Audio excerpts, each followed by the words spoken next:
Salut à tous et bienvenue sur Esprit Sérendipité, le podcast dédié au développement personnel, spirituel et à l'ésotérisme en général. Aujourd'hui, nous allons continuer notre découverte des leçons de vie des archétypes avec la carte de l'ermite dans le tarot ou l'archétype du sage si vous préférez. En quoi consiste-t-elle et que peut-elle nous apprendre pour notre évolution personnelle? C'est ce que nous allons voir dans ce 61e épisode.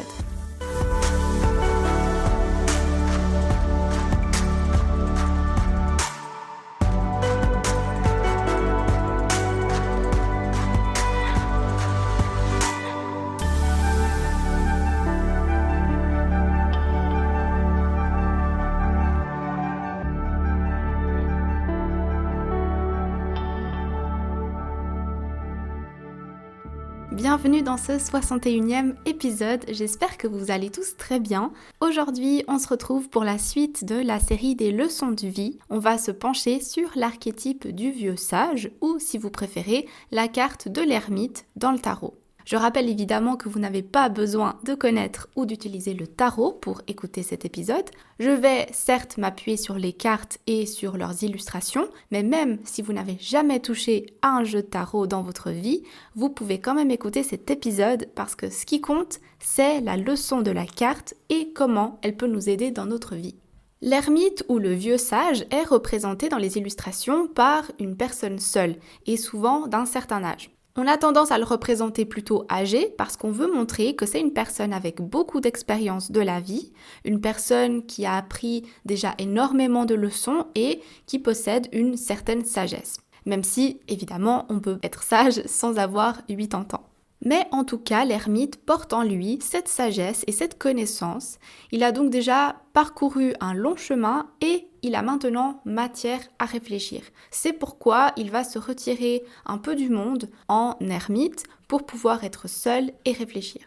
Cette notion de solitude est importante et c'est ce qui va le différencier de l'archétype du mentor qui est représenté par les cartes du pape dans le tarot. Si vous avez écouté l'épisode 53 que j'avais fait, qui parlait justement du pape et du mentor, vous vous souvenez que c'était une personne qui se chargeait de transmettre ses connaissances. Mais l'ermite, ou le vieux sage, il n'est pas dans une phase de transmission.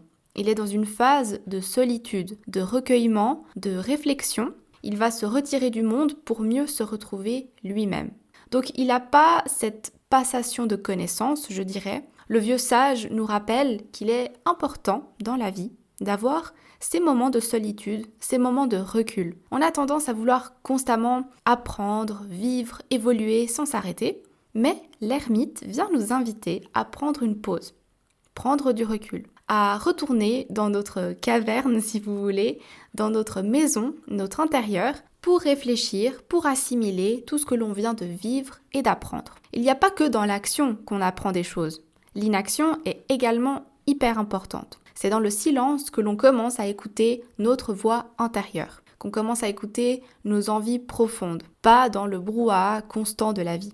L'ermite va se retirer du monde parce que le monde, c'est ce qui appartient à tout le monde. C'est le domaine du commun, de ce qu'on partage. Mais le commun, le partage, et ce qui appartient à tout le monde, ça sert à rien sur notre chemin personnel. Ça en fait partie, bien sûr, je dis pas le contraire, mais on ne peut pas uniquement s'appuyer là-dessus. Ça signifie pas qu'on est en train d'ignorer le monde et qu'on méprise les autres. Au contraire, on se recueille pour mieux se retrouver et donc mieux revenir. Dans les illustrations représentant l'ermite, on voit que souvent, il tient un bâton et une lanterne. Le bâton, c'est ce qui le maintient au contact du monde, on peut dire. Grâce à lui, il va tâter son chemin devant lui et on voit bien que voilà, il est relié à la terre. Et avec sa lanterne, il indique le chemin à suivre, comme le ferait un phare pour les bateaux par exemple. Il est souvent habillé de gris aussi, parce que c'est une couleur neutre et qu'il n'essaye d'impressionner personne, ni de projeter une quelconque image ou d'imposer sa vision. Il reste vraiment neutre. D'ailleurs, l'ermite nous apprend aussi qu'on n'est pas là pour imposer nos réponses aux autres. La vérité, sa vérité, ne sera pas la même pour les autres. Ce qu'il peut faire uniquement, c'est témoigner qu'il y a une vérité et inviter chaque personne à faire de même et à trouver la sienne. Cet ermite a donc compris ce qu'est la vérité de son point de vue individuel qui va être différente pour chacun selon ses expériences de vie. Donc l'archétype du sage nous invite à la solitude, à l'introspection et à l'isolement. Il va nous inviter à nous retrouver en nous, à apprendre à être complet par nous-mêmes, apprendre à bien vivre avec soi-même avant d'essayer de vivre avec quelqu'un d'autre. Se rendre compte que personne ne peut décider de ce qui est bon pour nous et donc d'arrêter de demander à autrui de penser pour nous. Le sage nous montre qu'il faut prendre du temps pour soi, prendre du recul, qu'on a parfois besoin d'isolement pour respirer, pour se retrouver, se souvenir sur quoi on avance, tourner le dos aux distractions, comme par exemple les réseaux sociaux. De nos jours, on est constamment distrait par nos téléphones portables, les réseaux sociaux. Je sais pas vous, mais moi, parfois, quand je m'ennuie, j'ai tendance à aller sur Instagram, sur Facebook, Twitter, juste pour passer le temps.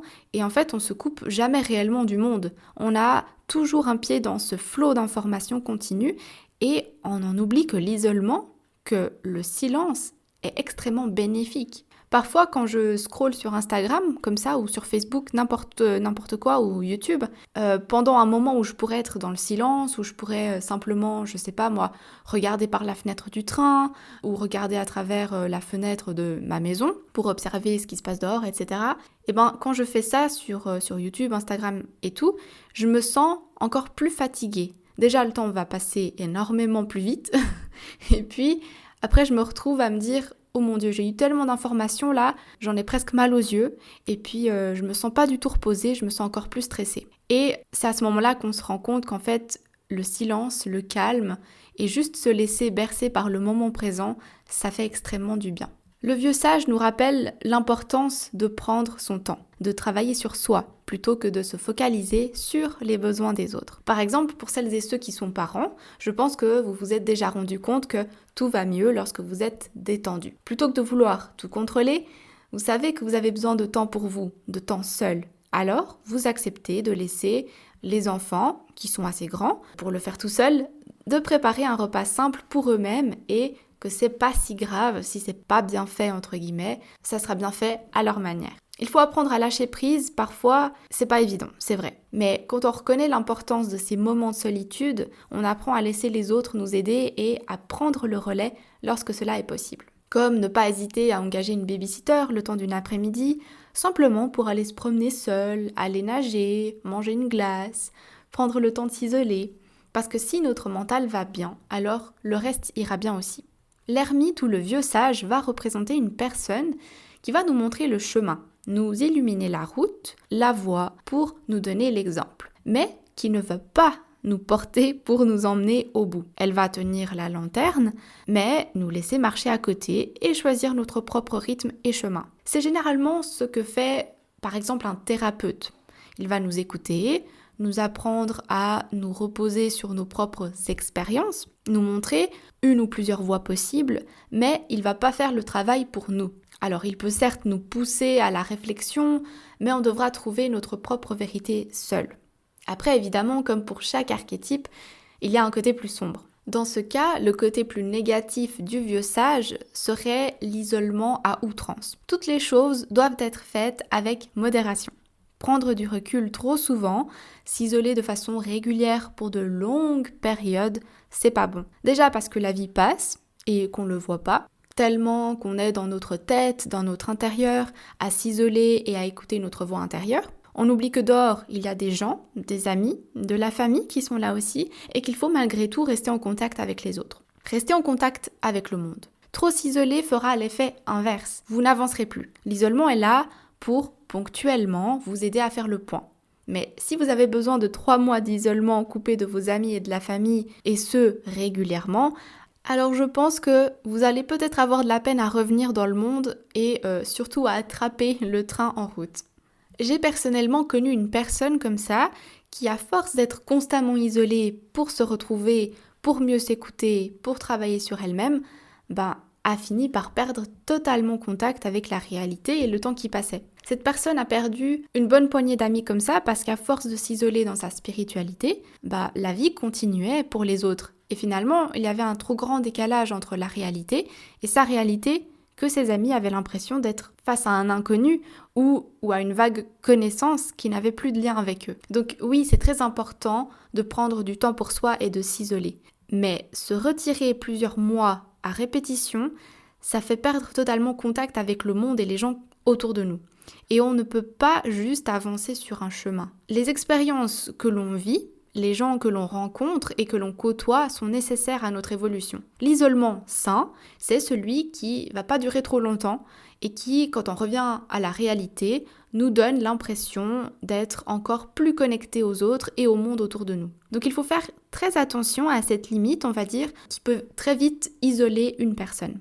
Un autre point négatif de cet archétype est tout simplement son contraire, c'est-à-dire une personne qui ne prend aucun temps pour réfléchir sur son passé et sur les leçons apprises. L'ermite parle d'isolement, mais ça ne veut pas dire qu'on doit aller marcher 3 heures en montagne pour réfléchir ou faire une retraite spirituelle. L'ermite parle surtout de trouver son chemin parmi ses nombreuses expériences de vie. Et l'une de ces leçons, c'est justement de prendre note de toutes nos expériences passées, de réfléchir au chemin parcouru et de tirer les leçons du passé pour ne pas refaire les mêmes erreurs. Et refuser de tirer les leçons du passé, refuser de réfléchir à son chemin et où l'on va, c'est aussi considéré comme l'ombre de l'ermite, comme un mauvais côté.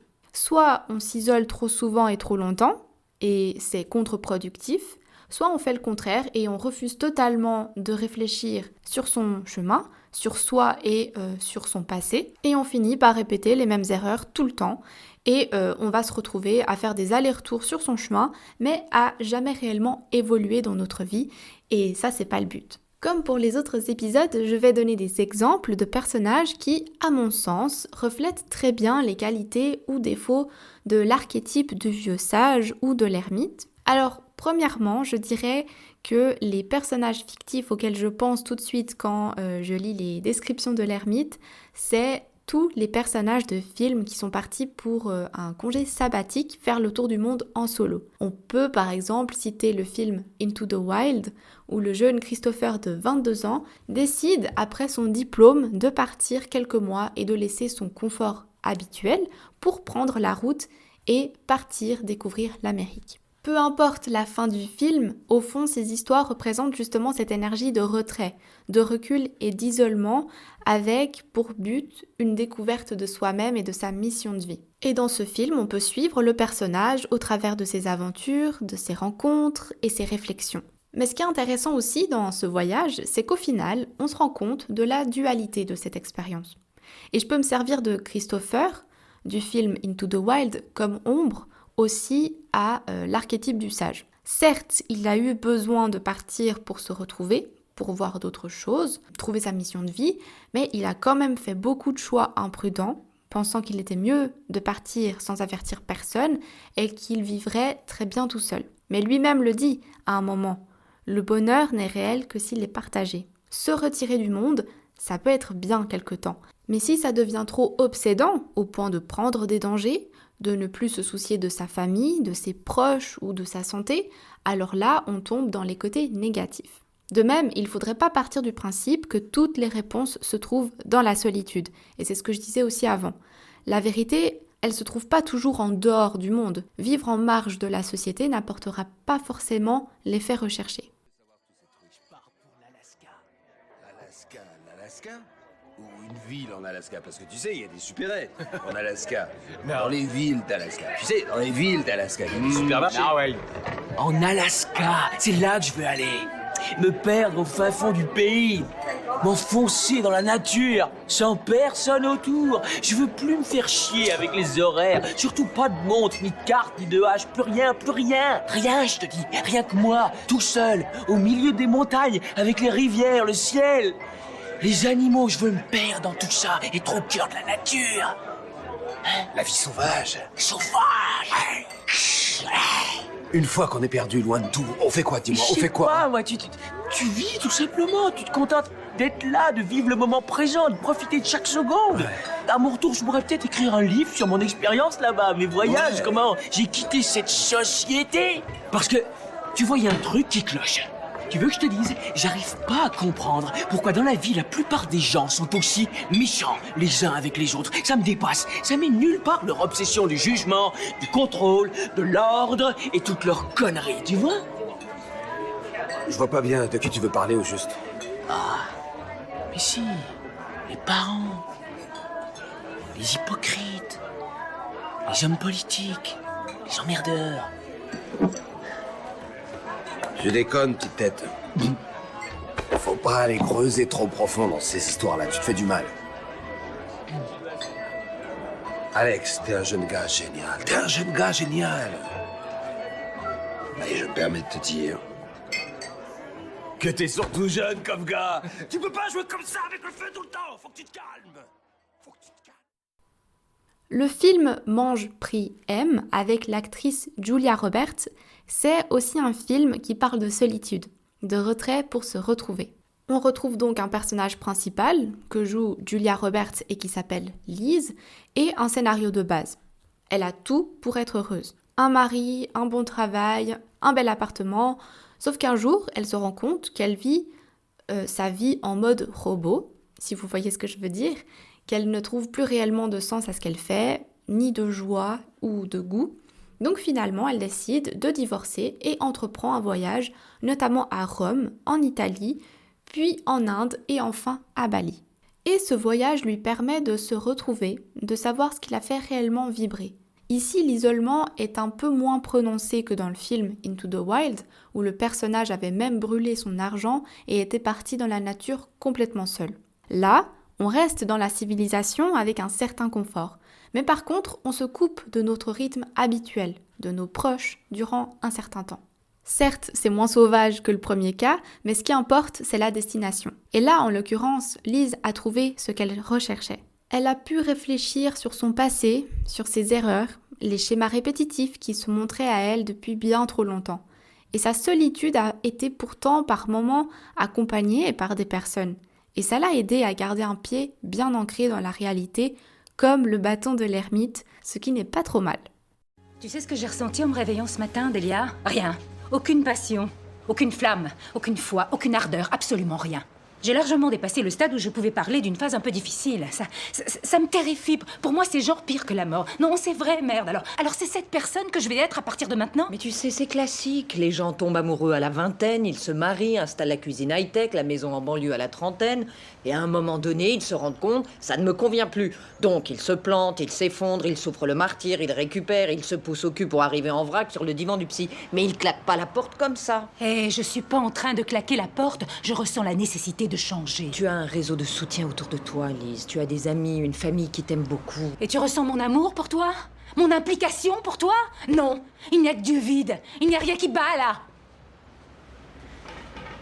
Je vais partir en Italie. En Italie ? Pourquoi l'Italie ? Tu as mangé quoi aujourd'hui au déjeuner ? J'en sais rien, une salade. C'est ce que je dis. À une époque, j'avais cet appétit de bonne bouffe, de vie, mais en cours de route, il s'est envolé.